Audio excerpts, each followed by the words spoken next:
Beneath the soft hush of night, imagine a body waking where it was never meant to be found, among twisted metal, cold fragments, and things the world decided were no longer useful. Above, the sky does not offer stars, only a city that sheds its excess like forgotten thoughts, letting scraps fall day after day. Here, people learn to survive not by hope, but by adaptation, by reshaping themselves to fit what remains. I am not here to tell the tale of a warrior. I am here to explore a place that has slowly forgotten compassion, and to ask, gently and without urgency, when a body becomes machinery, what is it that still makes someone human? If you enjoy these journeys, please like, share, and subscribe. Tell me where you're listening from, what time it is, and the topics you'd love to explore. Your thoughts may guide our next adventure. This world was not built after the fall of industry. It was shaped by what industry left behind. Technology here does not arrive as salvation. It lingers instead, extending life the way a dim light extends a long night. Enough to continue, never enough to heal. Machines do not lift humanity upward. They hold it in place, suspending bodies between survival and collapse. This is a future where progress did not disappear. It simply stopped caring who it carried with it. The texture of this world is not polished or bright. There are no glowing signs promising a better tomorrow. What defines it is weight, the slow grind of gears, the smell of oil soaked into the ground, the dull resonance of metal colliding with metal. This is cyberpunk stripped of spectacle, reduced to its most human condition, low life. Here, existence is maintained not by dreams or ideals, but by reuse. What falls apart is rebuilt. What breaks is replaced. What cannot be repaired is quietly discarded. At the heart of this universe lies a simple, vertical truth. Beneath everything stretches Kuzutitsu, the scrapyard, a city that exists not because it was planned, but because people had nowhere else to go. It is a place of accumulation, where generations live under the shadow of what they are not allowed to become. Above it hovers Zalem, pristine and distant, suspended like a thought never meant to be reached. It is not merely a city, it is an idea carefully preserved, clean, silent, unreachable. Between these two layers sits the factory. It is not a government, and it is not a guardian. It does not judge intention or suffering. It functions as a cold interface, a mechanical brain whose only concern is efficiency. As long as production continues, life below is tolerated. When it interferes, it is removed. In this system, morality is not absent, it is irrelevant. The factory does not punish cruelty, it corrects inefficiency. The structure creates a quiet but absolute order. Kuzutetsu exists to absorb what Salem discards. Salem exists to remain untouched by the consequences of that discard, and the factory ensures that nothing disrupts the exchange. The result is a world that appears stable, yet never improves. Everything moves, but nothing progresses. This leads to the core philosophy etched into every street and every body. Value is no longer measured in character, memory, or intention. It is measured in function. What part of you still works? What can be replaced? What can be harvested? In this society, usefulness defines worth, and inefficiency invites erasure. Nothing here is truly wasted. Even loss is recycled, and in that endless loop, where technology preserves life without dignity, and systems outlive the people within them, The world of Alita quietly asks its central question, not as a challenge, but as an observation. When survival is optimized and meaning is optional, what remains of humanity is not what is strongest, but what still remembers why it exists at all. Kuzutetsu was never imagined on paper before it came into being. It did not begin as an idea, a plan, or a promise. It began as residue, layer by layer. The city accumulated not through intention, but through endurance, forming itself the way scar tissue forms on a wounded body, uneven, thickened, and permanently aware of what came before. Nothing here was built to last, and yet everything learned how to remain. There is no central avenue guiding the flow of movement, no grand axis from which the city unfolds. Streets bend without logic, narrowing suddenly, opening into cramped pockets of habitation that feel less like neighborhoods and more like memories that refuse to fade. Functional zones were never defined. Living spaces bleed into workshops, repair bays open directly into sleeping quarters, and commerce exists wherever a surface is flat enough to hold parts. In Kuzutetsu, separation is a luxury the city could not afford. The architecture mirrors the mindset of its inhabitants. Buildings are assembled quickly, using whatever materials survived the most recent fall from above. Walls are patched, reinforced, dismantled, and rebuilt so often that no structure ever reaches a finished state. Homes are not completed, they are paused. Every roof carries the quiet expectation that it may need to be replaced tomorrow. Every support beam is provisional, trusted only until the next impact. Time behaves differently in a place like this. Structures meant to last weeks endure for decades, not because they are strong, but because replacing them would require resources no one can spare. Temporary becomes permanent by exhaustion rather than choice. Repairs accumulate like sediment, each layer telling a story of adaptation rather than progress. The city does not grow upward with confidence, it swells outward with necessity. Kuzutetsu expands through disruption. Accidents carve new paths, collapses create open spaces that quickly fill with makeshift dwellings. Dismantled machines become structural supports. What remains after destruction is not cleared away, it is incorporated. The city advances not through planning, but through survival-driven improvisation. Every fracture becomes a foundation. Every break becomes an opportunity to continue. In this way, Kuzutetsu never truly heals. It adapts around its injuries, building over them, sealing them beneath newer layers, while never forgetting their presence. The city breathes through its scars, and its people learn to read those scars as maps, indicators of where not to linger, where to reinforce, where to expect failure. To walk through Kuzutetsu is to move through accumulated history without monuments. There are no preserved districts, no restoration efforts, no desire to return to an original form that never existed. The city does not remember itself as something better. It remembers only that it survived, and in that quiet persistence, Kuzutetsu stands not as a failure of design, but as the physical record of a world that learned to exist without the promise of being whole.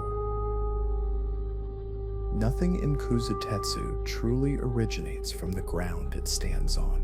The city does not mine, manufacture, or refine in the traditional sense. Instead, it waits. Every day the sky above opens its hand and releases what it no longer wants. Metal panels, severed conduits, fractured machine frames, industrial casings stripped of purpose. All of it falls downward, not as gifts, but as consequences. Kuzutetsu is built from gravity's leftovers. The people below do not speak of materials in the abstract. They recognize shapes mid-fall.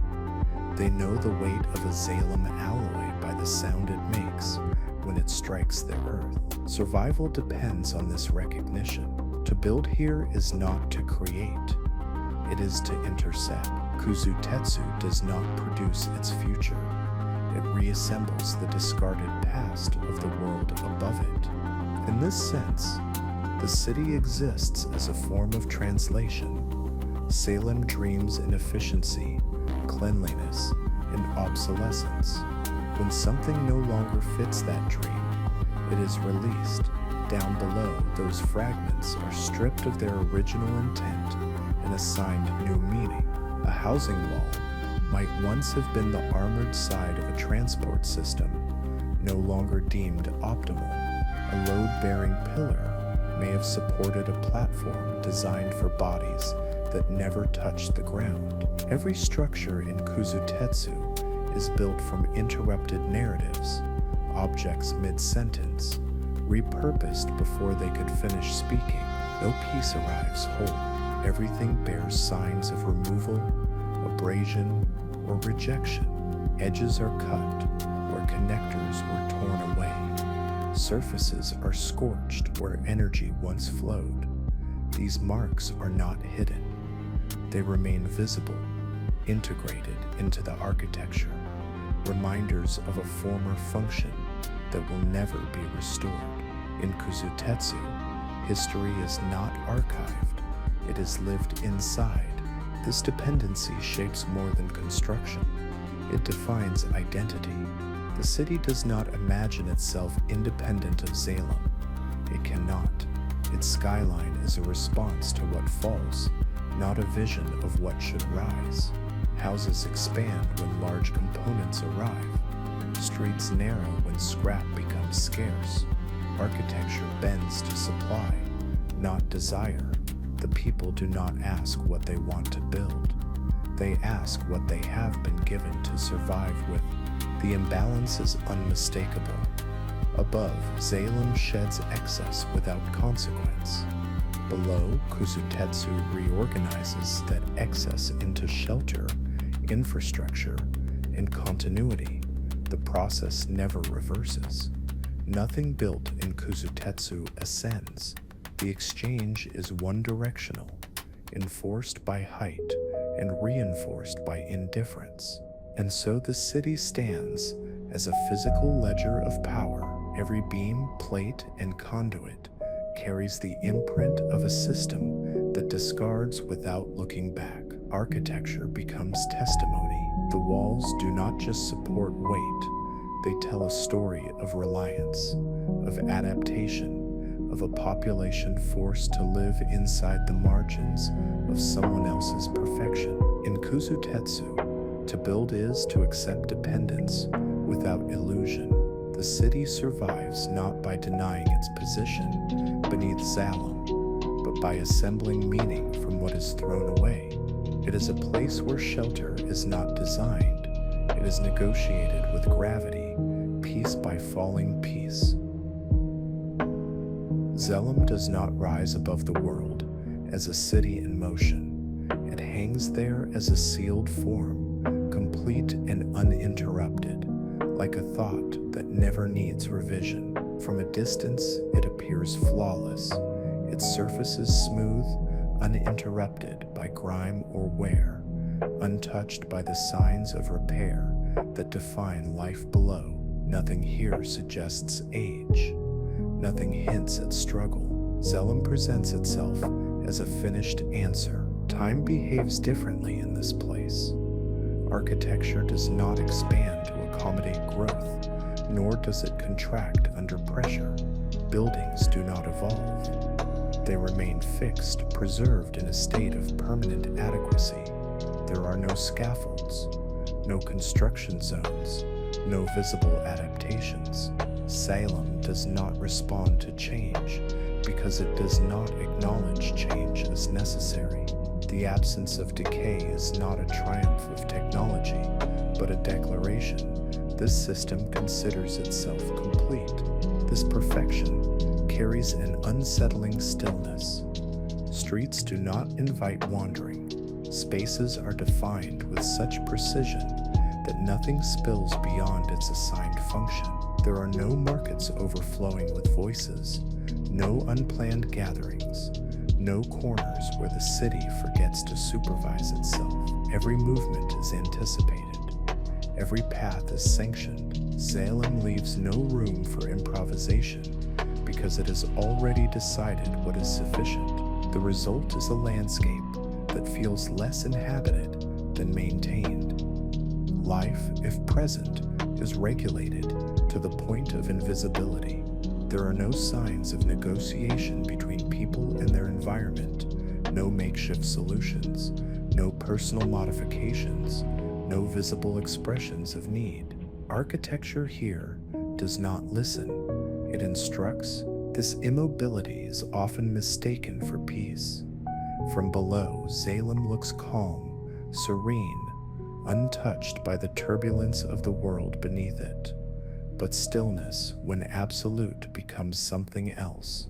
Without adaptation, there is no learning. Without friction, there is no memory. Salem does not carry scars because it has removed the conditions that would create them. In contrast, Kuzutetsu shifts constantly, reshaping itself in response to pressure, loss, and necessity. It moves because it must. Salem does not move because it no longer has a reason to. Its perfection has eliminated urgency. Its order has erased spontaneity. What remains is stability without growth. Salem stands as the final form of a system that has decided change is a flaw rather than a requirement. It does not decay, but it does not evolve. It does not suffer, but it does not struggle. In preserving itself so completely, it has quietly stepped outside the cycle of living adaptation. And so, suspended above a world in constant motion, Salem remains untouched, not because it is alive, but because it has chosen to stop becoming anything else. Cyborgization in this world does not begin as a desire, it begins as a compromise. No one chooses metal because it is beautiful or because it feels powerful. They choose it because remaining unchanged becomes unsustainable.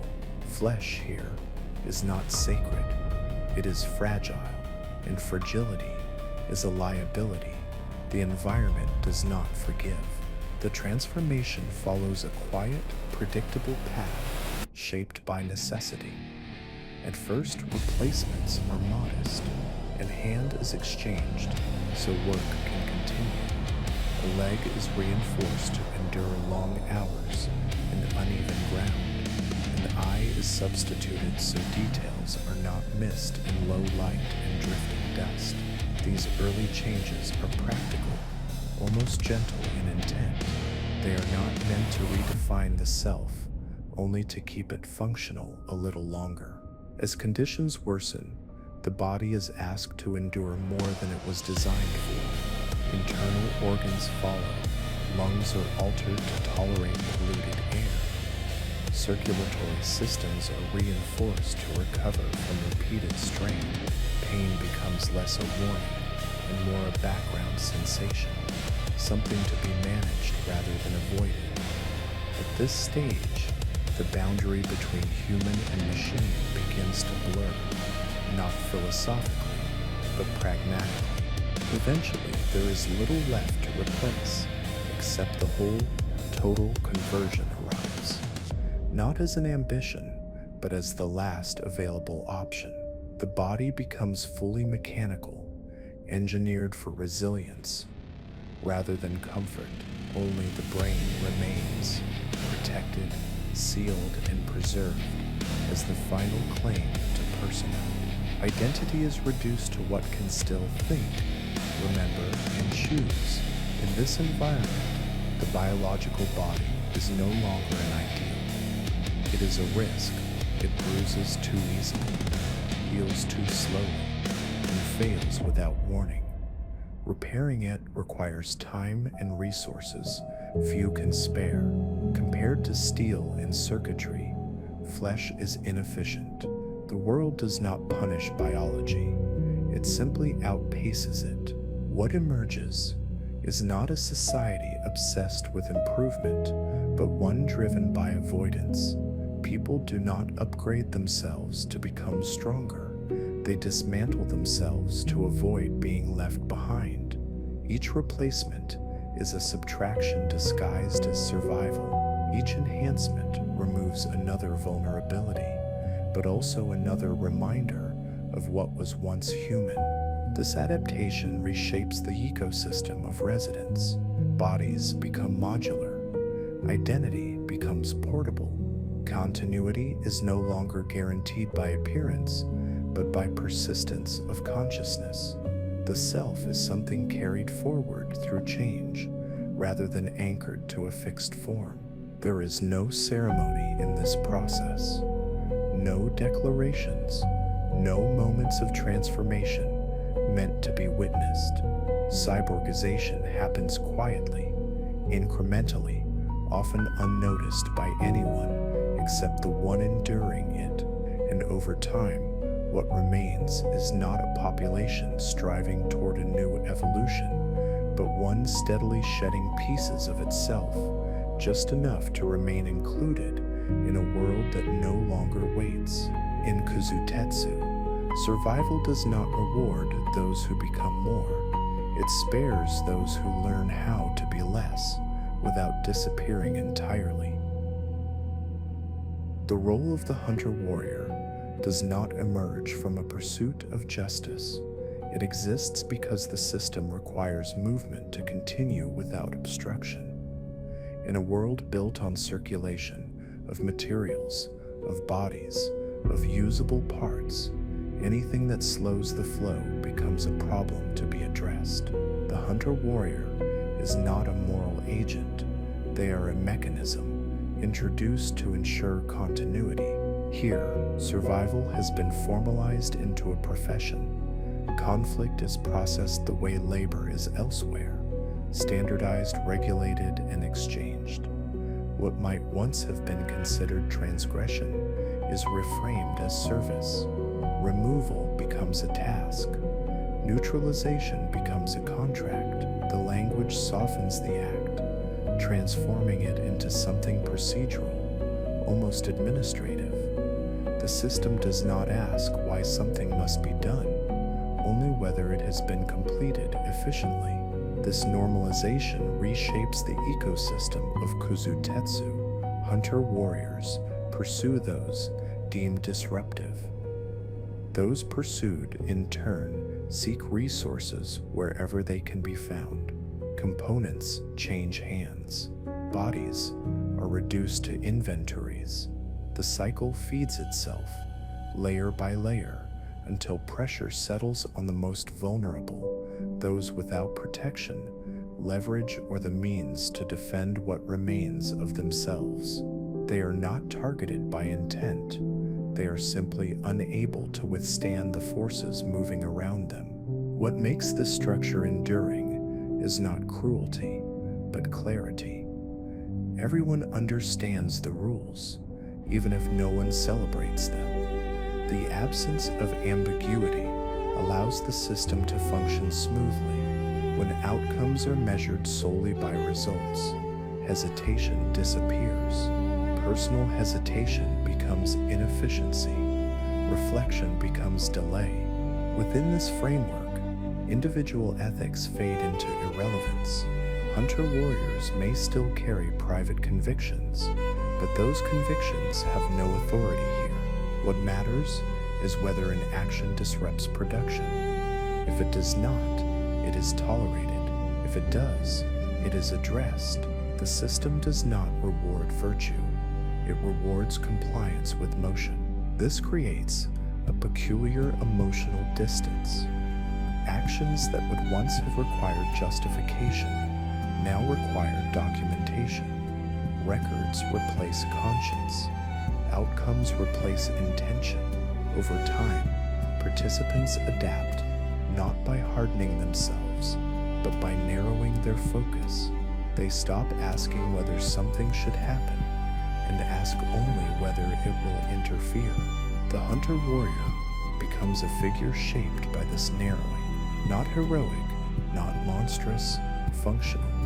Their presence reassures the system that disorder will be corrected, not because it is wrong, but because it is inefficient. In this way, survival itself is stripped of meaning and reduced to throughput. What remains is a society where continuity is mistaken for stability, and motion is mistaken for life. The system keeps running, uninterrupted, while the individuals within it learn to measure their worth by how little resistance they offer to its demands. In Kuzutetsu, legality does not define what is right. It defines what keeps everything else moving. In this world, value is no longer counted in currency. Money still circulates, but it no longer decides who is secure and who is expendable. Worth is measured instead by integrity, by what parts of a body remain intact, protected, and under one's control. Survival is not purchased, it is preserved. At the top of this biological hierarchy sit two irreplaceable assets: the brain, which holds consciousness, memory, and continuity, and the spine, which maintains the connection between intention and action. Together, they define personhood. Everything else is negotiable. Limbs can be exchanged, organs can be substituted, skin can be replaced. But once these two are compromised, identity dissolves. Those who manage to keep both intact occupy a fragile position of privilege. They retain the right to exist as individuals rather than inventories. More than that, they gain leverage. In a system where bodies are modular, control over one's core components becomes power. The intact can commission replacements, purchase labor, and in some cases, claim ownership over what others can no longer defend. For those who lose this protection, the transition is abrupt and irreversible. The moment the brain or spine is removed, the body ceases to be recognized as a person. There is no ritual marking this change, no formal acknowledgement. The shift happens quietly, processed through systems that treat it as a logistical update rather than a moral event. What remains is no longer a self, it is supply. This transformation reshapes social structure at every level. Communities do not divide themselves by wealth, heritage, or belief. They divide by risk exposure: who can protect their core, who must gamble it daily. Safety becomes a matter of physical defense rather than legal status. Trust becomes secondary to vigilance. The resulting society resembles an ecosystem more than a civilization, but it is not one defined by predation in the traditional sense. The strong do not consume the weak. They harvest them. Extraction replaces violence. Efficiency replaces cruelty. The language of survival shifts accordingly, masking brutality beneath procedure. This harvest is not chaotic. It is systematic. Bodies are assessed, disassembled, redistributed. Components flow upward into networks of reuse. Nothing is wasted. Loss is absorbed into continuity. The system does not celebrate this process, but neither does it hide it. It operates openly, normalized by repetition. What makes this structure enduring is its neutrality. No one claims it is just, no one claims it is cruel. It is simply how things function. The moral weight of reduction, from person to parts, is diffused across the system, leaving no single point of responsibility. Everyone participates, everyone benefits, everyone risks becoming inventory. In this hierarchy, humanity is not denied, it is conditional. It persists only as long as it can be defended. And in a world where the body is currency, existence itself becomes a negotiation between what can be protected and what can be taken. In this world, justice does not exist as a shared principle. There is no universal measure of right and wrong, no moral axis that applies equally to everyone. What one person considers necessary, another considers unforgivable, and neither perspective holds authority beyond the individual who carries it. Ethics here are private, fragile, and easily abandoned when circumstances demand it. Instead of justice, the world is governed by a single operational rule. It does not concern intention, suffering, or consequence. It concerns continuity. The law of the factory is simple and absolute. Do not interrupt production. Everything else is secondary. As long as the system continues to function, actions are permitted to exist without scrutiny. Under this rule, behavior is no longer evaluated by meaning, but by outcome. An action that maintains flow is tolerated, regardless of how it feels to those involved. An action that slows the process, even if motivated by care or restraint, is treated as a problem. Compassion is not condemned outright. It is merely inefficient, and inefficiency in a system built on constant movement becomes a form of disruption. The factory does not intervene because something is harmful. It intervenes because something introduces friction. Delay is the only offense that matters. Whether that delay comes from conflict, hesitation, or empathy is irrelevant. The system does not distinguish between them. All are treated as noise. This logic reshapes how people understand responsibility. There is no expectation of moral consistency. Individuals are free to hold beliefs, but those beliefs carry no weight unless they align with operational needs. Over time, people learn to separate what they feel from what they do. Survival depends on this division. Acting on conviction becomes risky. Acting on efficiency becomes safe. As a result, wrongdoing is rarely addressed as wrongdoing. It is managed as interference. Correction replaces judgment. Removal replaces punishment. The factory does not seek to make examples or teach lessons. It seeks to restore flow. Once the disturbance is gone, the system moves on without reflection. This creates a peculiar calm. Without moral debate, there is no outrage to sustain. Without outrage, there is no collective reckoning. Events occur, are processed, and disappear into routine. The absence of justice does not lead to chaos. It leads to quiet acceptance. People stop expecting fairness because the system never promised it. In this environment, morality survives only in moments where it does not conflict with function. Small acts, unnoticed and unsanctioned, persist at the edges. They are not reinforced, but they are not immediately erased either. They exist briefly, tolerated by the system's indifference rather than protected by its values. The factory does not claim authority over what is good or evil. It does not need to. Its power lies in defining what matters, and in doing so, it renders justice obsolete, not by denying it, but by making it irrelevant to the only outcome that counts: uninterrupted motion. Here, survival is not about being right. It is about not becoming an obstacle.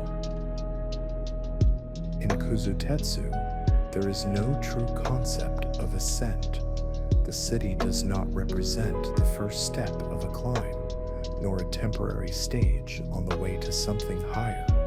It is the bottom, stable, enduring, and never meant to change its position. People are not trapped here by accident. They are placed, and the structure above them ensures that placement remains permanent. Zalem, suspended in the sky, is often mistaken for a destination. In truth, it functions as something far more abstract. It is not a goal designed to be reached, but an image designed to be seen. Its purpose is not fulfillment, but orientation. By existing visibly yet impossibly out of reach, it provides a reference point around which desire can be organized without ever being satisfied. This illusion is carefully maintained.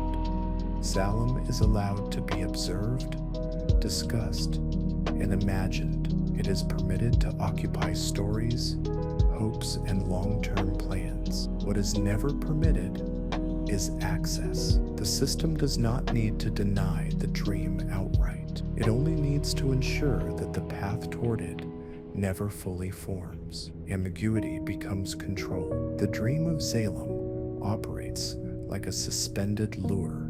It pulls attention upward while keeping bodies grounded. Individuals measure their worth against a future that never arrives, motivating them to work harder, endure more, and sacrifice deeper parts of themselves. In chasing the image, they become more useful to the system that benefits from their effort. This pursuit produces a particular kind of self-exploitation. People regulate their own behavior, believing discipline and compliance will one day be rewarded. They accept risk, pain, and loss in the name of eventual escape. In reality, these sacrifices reinforce the very structure that prevents ascent. The more they give, the more the system stabilizes. Any attempt at personal advancement is absorbed and redirected. Success does not accumulate upward. It spreads outward, strengthening the base. Even moments of individual gain, status, skill, recognition serve only to increase productivity within Kuzutetsu itself. No achievement creates a breach. No exception becomes a precedent. The system remains intact precisely because it does not need to crush ambition. It allows ambition to exist, but only within boundaries that lead back into circulation. People are not told they cannot rise. They are shown a rise that never arrives. The absence of explicit denial keeps the dream alive. In this way, Salem functions less as a city and more as a mechanism of containment. It absorbs longing without fulfilling it. It organizes effort without offering release. The world does not advance toward it. It advances around it, orbiting endlessly. Kuzutetsu is not a starting point. It is the conclusion of a system that has already decided where everyone belongs. And Zalem, unmoving above it all, remains a promise that was never meant to be kept, only believed. The world moves constantly, yet it never arrives anywhere new. Motion here is not a sign of progress, but of repetition. Everything that exists is already on its way back to where it began, carried forward only long enough to change shape before returning to the cycle. Material descends from above in steady intervals. What is discarded by Zalem falls into Kuzutetsu, where it is gathered, sorted, and reassembled into shelter, tools, and bodies. These constructions sustain life for a time, allowing people to work, endure, and remain within the system. Eventually, those bodies fail, damage accumulates, parts are removed, components are reclaimed, and what cannot be reused is released once more as waste. The loop closes without pause. There is no long-term accumulation within this cycle. Nothing is preserved across generations in a way that improves conditions. Each generation inherits the same constraints, the same dangers, and the same limited options as the one before it. Knowledge does not compound into advancement. Technology does not elevate living standards. What is passed down is familiarity with the process, not relief from it. Time in this world feels circular rather than linear. The future does not represent transformation, it represents continuation. Surviving longer is the closest equivalent to success. Longevity becomes the only measurable gain, and even that gain exists within the same boundaries. Living longer does not change where one lives, what one depends on, or how vulnerable one remains. The system operates like a sealed machine, efficient and indifferent. Inputs are transformed into outputs that re-enter the system as inputs once again. Nothing escapes. Even loss is absorbed. Even destruction is recycled. The appearance of movement disguises the absence of direction. This closed-loop structure removes the concept of evolution. Evolution implies adaptation that leads to new forms, new possibilities. Here, adaptation leads only to better endurance within fixed parameters. Bodies change, but conditions do not. Tools improve, but outcomes remain the same. The system does not encourage growth. It discourages deviation. What replaces evolution is erosion. Over time, the edges wear down. Options narrow. What was once flexible becomes rigid through repetition. Each cycle strips away a little more resilience, leaving less room for variation. Change occurs only in surface detail, not in structure. In such a world, the idea of a future becomes abstract. People do not imagine transformation. They imagine continuation. The question is not what comes next, but how long the loop can be endured. The system does not collapse because it does not overreach. It sustains itself by consuming its own remnants. This is not a world moving forward. It is a world circling itself, grinding slowly, steadily, wearing everything down until only the motion remains. Take a slow breath in, as if the air itself carries weight. Let it fill you gently. Imagine the scent of warm metal lingering after long use, mixed with the faint bitterness of old oil soaked into the ground. This is the smell of things that have worked for too long, of objects that were never meant to rest. As you breathe in, there is no urgency. Nothing asks you to hurry. The world simply exists around you, patient and heavy. Hold that breath for a moment. Feel how still everything becomes when you stop moving. Look around, not with your eyes, but with quiet awareness. The walls nearby were once something else. The floor beneath you supported a different purpose. Every surface carries a previous life, folded neatly into its current form. Nothing here was born whole. Everything has been repurposed, reassigned, allowed to continue in a new shape. In this pause, you may sense how close you are to countless unseen histories, all resting together without speaking. As you keep holding the breath, notice how calm this realization can be. There is no need to trace each origin, no need to remember every function. It is enough to know that what surrounds you has already endured change. It has survived becoming something other than what it was. In that understanding, the world feels less harsh, less demanding. It becomes a quiet companion rather than a challenge. Now, slowly, let the breath leave you. The first leave you, allow it to soften as it moves out, taking with it the effort to define, to label, to explain. As you exhale, Release the question that often presses too hard against waking thoughts. If memory fades, if names, stories, and origins dissolve over time, does what we do still matter? Let the question drift without needing an answer. Let it settle into the background, like distant machinery humming beyond hearing. With each gentle breath that follows, feel yourself becoming lighter within this place. You do not need to act. You do not need to decide. You are simply here, sharing space with remnants, with quiet continuations, with things that exist without needing justification. The world does not demand understanding from you in this moment. It allows you to rest inside it, unchanged and unexamined. Stay here a little longer. Let the steady rhythm of breathing replace the rhythm of thought.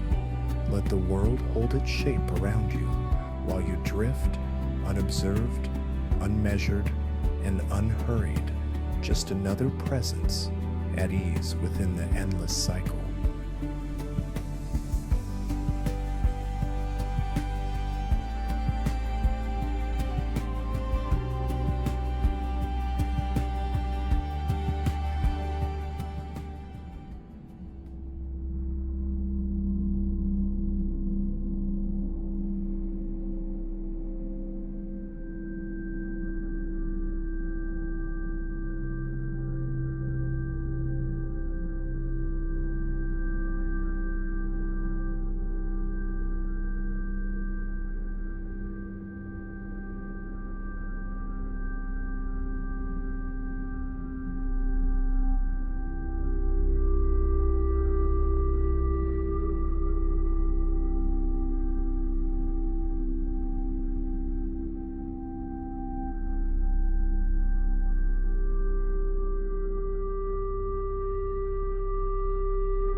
Alita is not a symbol of hope in the way stories often promise. She does not arrive to heal the world or redeem its systems.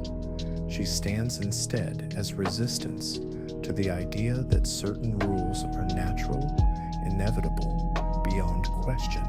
Born from war, shaped by machinery, she chooses to define herself not by her origin, but by her will to act with intention. This world does not need to be saved.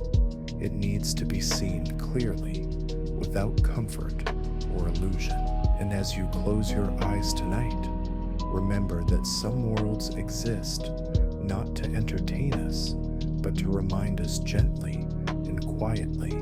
If we are not careful, we too may become the discarded remains of the systems we build.